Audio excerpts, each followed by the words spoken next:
Sawadika, welcome to World of Thai Food. I'm Amy and today I'm going to show you how to cook sticky rice. We are going to need this steamer pot, filter cloth, and the sticky rice that's been soaked for over 2 hours. Some of you might have searched how to cook sticky rice already and may have heard that it needs to be soaked over 2 hours, or some said it might need to be soaked for overnight. It's actually easy for you to notice. If you look at the texture of the sticky rice after it's been soaked for 2 hours, and it's easy to be break after you pinch it, that means it's ready to be steamed. And some of you might get confused about normal jasmine rice and sticky rice. They're actually slightly different.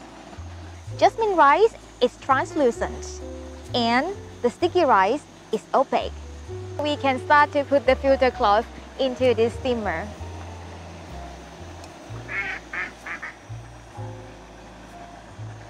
You just put this soaked sticky rice on the steamer, trying to make them even so they can be cooked evenly. And then you just close the filter cloth and cover the lid.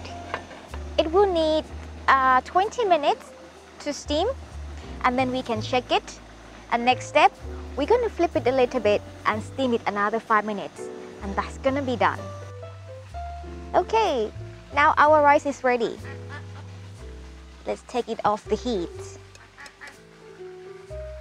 Wow.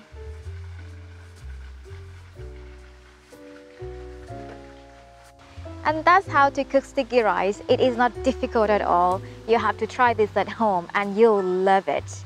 And if you wonder what I'm gonna serve it with, stay tuned. I'm gonna show it in next video.